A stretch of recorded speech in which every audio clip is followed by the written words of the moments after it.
नमस्कार बच्चों। आज 8वीं कक्षा के सामाजिक विज्ञान का विषय हमारे अतीत का अध्याय 8 महिलाएं जाति एवं सुधार का भाग 2 पढ़ेंगे। बच्चों, इस अध्याय के भाग 1 में हमने विभिन्न भारतीय समाज सुधारकों के बारे में जाना था और महिलाओं की दशा सुधारने में उनके योगदानों को भी समझा था। बच्चों, आओ इस अध्याय का भाग 2 हम शुरू करते हैं। जाति और समाज सुधार। हमने जिन भी समाज सुधारकों के बारे में भाग 1 में जिक्र किया था, उनमें से कई जातीय गैर बराबरी के भी विरोधी थे। राममोहन रॉय उनमें से एक थे। उन्होंने जाति व्यवस्था की आलोचना करने वाले एक पुराने बौद्ध ग्रंथ का अनुवाद किया। जाति उन्मूलन के लिए काम करने के लिए उन्होंने 1840 में परमहंस मंडली का गठन किया था। इन समाज सुधारकों और सुधार संगठनों के सदस्यों में बहुत सारी ऊंची जातियों के लोग थे। गुप्त बैठकों में ये सुधारक भोजन और स्पर्श जैसे मामलों में जातीय कायदे कानूनों का उल्लंघन करते थे, जिससे वे अपने जीवन में जातीय पूर्वाग्रहों के बंधन से छुटकारा पा सकें। कक्षा में जगह नहीं। बच्चों, उन दिनों अछूतों को सरकारी स्कूलों में घुसने नहीं दिया जाता था। जब उन्होंने इस अधिकार के लिए सख्ती से आवाज़ उठाई तो उन्हें कक्षा के बाहर बरामदे में बैठकर सबक सुनने की इजाज़त दे दी गई, ताकि वह कमरे को दूषित न कर सकें जहां ऊंची जाति के लोगों को पढ़ाया जाता था। धीरे धीरे समय बदलता गया। समाज सुधारकों द्वारा निचली जातियों के बच्चों के लिए भी स्कूल खुलने लगे थे। नए कारखानों और नगर पालिकाओं में नई नौकरियां निकल रही थी। उस समय बहुत सारे गरीब लोग शहरों में निकल रही नई नौकरियों की तलाश में गांव छोड़कर भी जा रहे थे। शहर जाने वालों में बहुत सारे निम्न जातियों के भी लोग थे। शहरों में काम बहुत कठिन होता था, परंतु निचली जातियों के लोगों को यह गांव में स्वर्ण जमींदारों द्वारा उनके जीवन पर दमनकारी कब्जे और दैनिक अपमान से छूट निकलने का एक मौका था। बच्चों, स्कूल के बरामदे में बैठकर कक्षा में पढ़ाए जा रहे सबक को सुन रहे हैं, तब आपके दिमाग में किस तरह के सवाल पैदा होंगे, उन पर चर्चा करो।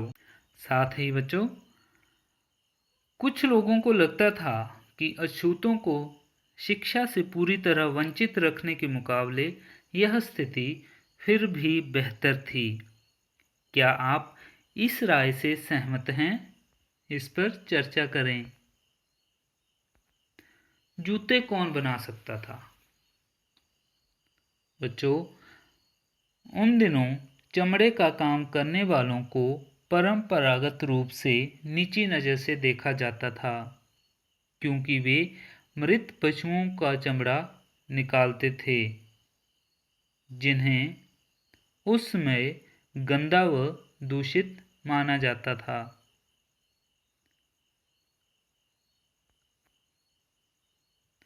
आंध्र प्रदेश में मदिगा एक महत्वपूर्ण अछूत जाति रही है।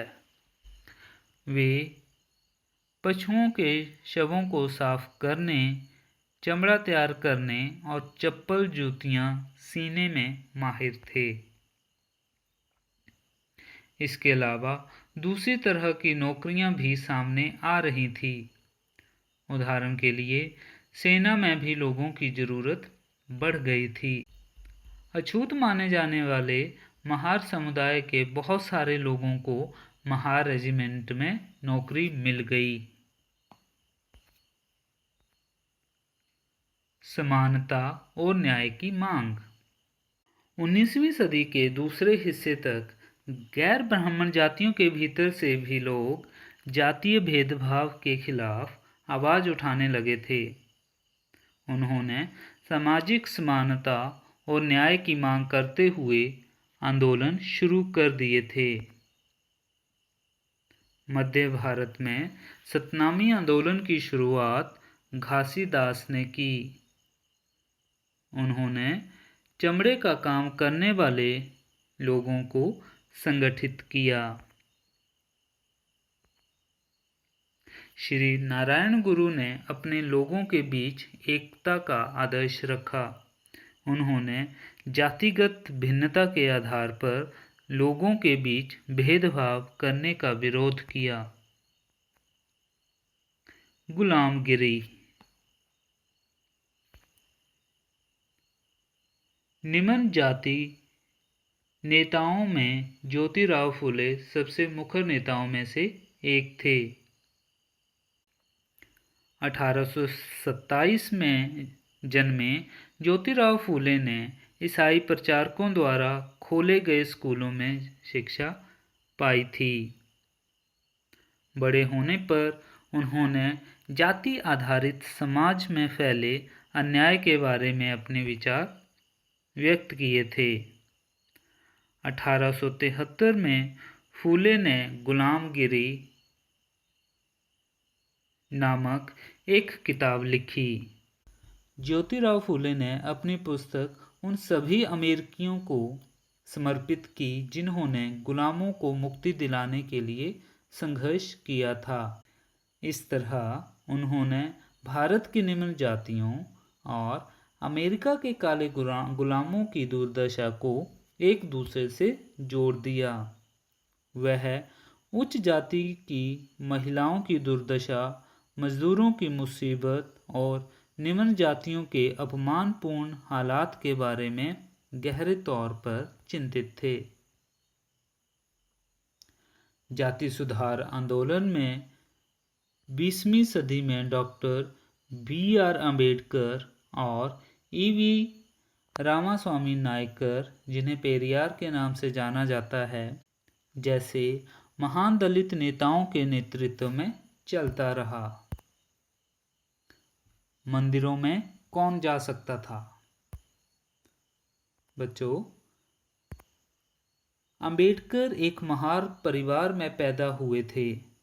बचपन में ही उन्होंने इस बात को बहुत नज़दीकी से देखा था कि रोज़ाना की ज़िंदगी में जातीय भेदभाव और पूर्वाग्रह क्या होता है। स्कूल में उन्हें कक्षा के बाहर ज़मीन पर बैठना पड़ता था।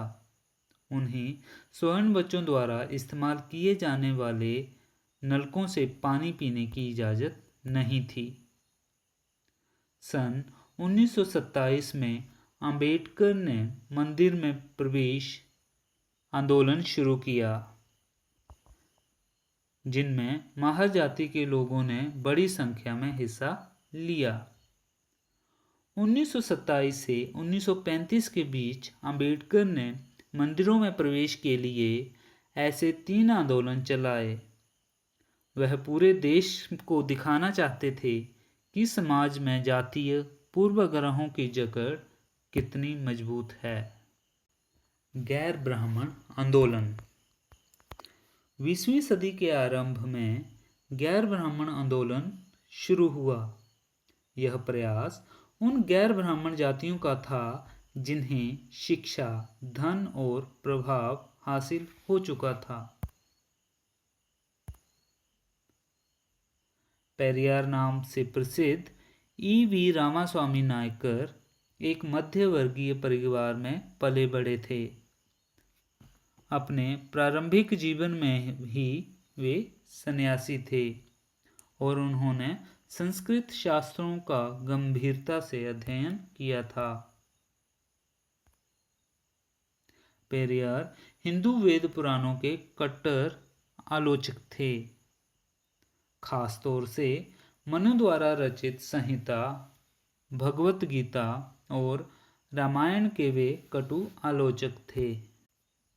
उनका कहना था कि ब्राह्मणों ने निचली जातियों पर अपनी सत्ता तथा महिलाओं पर पुरुषों का प्रभुत्व स्थापित करने के लिए इन पुस्तकों का सहारा लिया है।